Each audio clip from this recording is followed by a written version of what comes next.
Muito bem, passamos à máquina a vapor, que é nossa terceira máquina térmica real.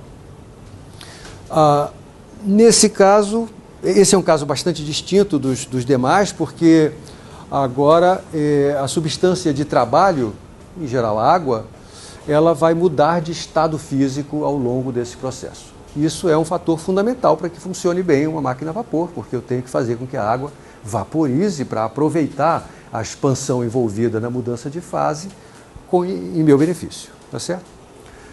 Então aqui, primeiro eu desenhei essas duas curvas em tracejado, limitam no diagrama PV as regiões onde a água se apresenta na forma líquida, na forma de vapor ou com uma mistura das duas formas.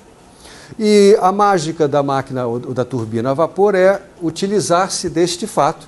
Então eu começo aqui nesse ponto 1, sobre a linha que demarca aqui a mudança de fase de água para água mais vapor. E aqui eu executo um bombeamento de modo a aumentar a pressão interna, está aqui representado nessa bomba. Então eu aumento a pressão da água, com isso eu aumento também a sua temperatura e injeto essa água numa caldeira. A função da caldeira é receber calor da fonte quente. Repito, aqui nós podemos ter carvão sendo queimado ou o produto de uma reação termonuclear, não é certo? Então aqui é recebido o calor e essa mistura vai passar pelo processo que eu chamei de 2,3, é um processo de expansão isobárico. Observe que ao longo desse processo a água muda de estado, ao final desse processo ela é vapor. É exatamente por isso que eu consigo gerar bastante trabalho com essa mudança de fase, né? Depois, aqui eu tenho o ciclo que eu vou chamar de ciclo de potência, que eu vou usar então esse vapor a alta temperatura e alta pressão para empurrar um pistão na turbina. É aqui que vai ser gerado o trabalho útil, até alcançar o ponto 4. Observe que ao longo desse processo de expansão adiabática existe uma outra mudança de fase, porque à medida que a pressão diminui, uma parte desse vapor vai se liquefazendo, até que no ponto 4 eu já tenho de novo uma mistura de água e vapor. E daqui do ponto 4 para retomar o ciclo, eu passo essa água líquida mais vapor num condensador, que nada mais é do que um sistema de canos que está em contato com o meio ambiente. E desse sistema de canos existe uma troca de calor entre esse sistema de dentro da turbina que está a uma temperatura alta. Então ele vai jogar calor para fora, para o ambiente que está a uma temperatura mais baixa, e é isso que eu estou chamando de condensador, e é aqui que tem calor sendo jogado para fora. E aí a gente recomeça então o bombeamento da água, etc. Esse ciclo aqui é chamado ciclo de Rankine.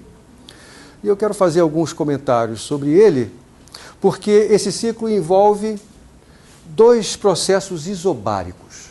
E nós aprendemos há algum tempo atrás que em processos isobáricos, o calor trocado entre o sistema e o meio ambiente é exatamente igual à variação de entalpia do sistema. Isso nós provamos. Cuidado, isso é verdade em processos isobáricos, né?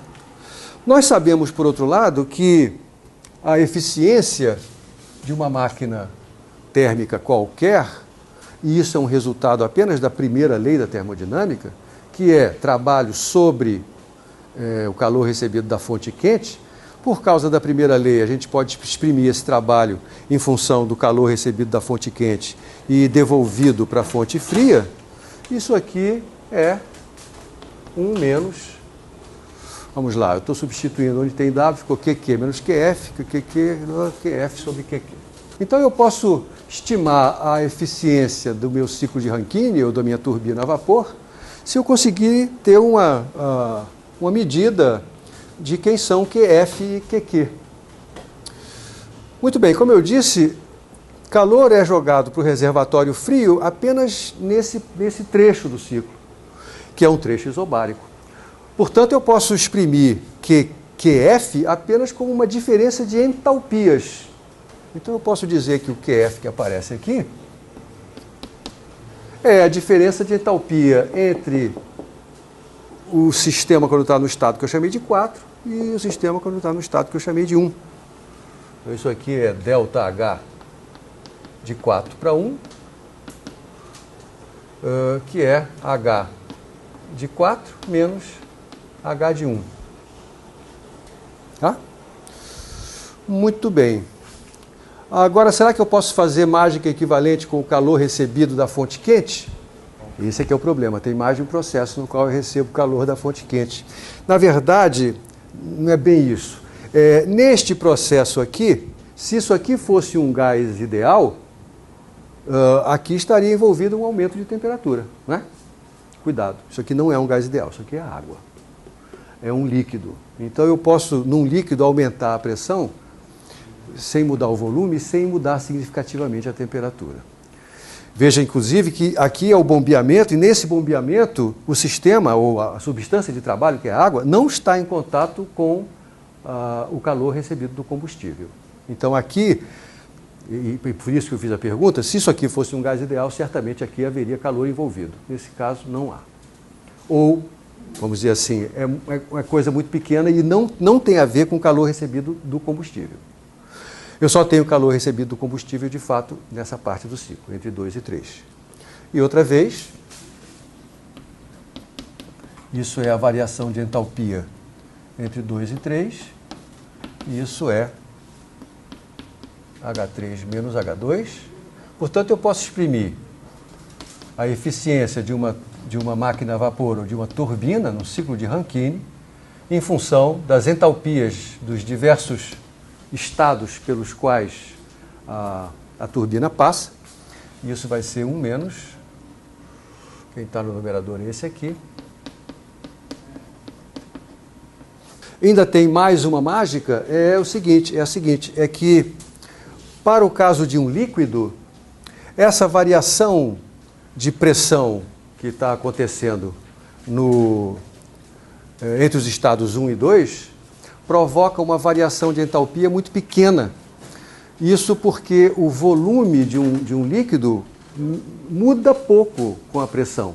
Então, como se trata de uma situação na qual eu tenho um líquido, então as entalpias de 1 e de 2 são praticamente iguais. Tá? E com isso eu posso reduzir o cálculo da eficiência do ciclo de Rankine a uma forma mais simples.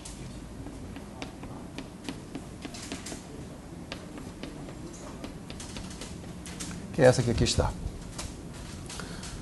Então, agora para descobrir qual é a eficiência de um ciclo desses, eu tenho que identificar quem são os pontos 1, 3 e 4.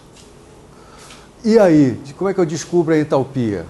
Muito bem, os químicos fizeram esse trabalho para a gente e tem tabelas imensas de entalpia das diversas substâncias com as quais a gente manipula, em função de pressão, temperatura, etc.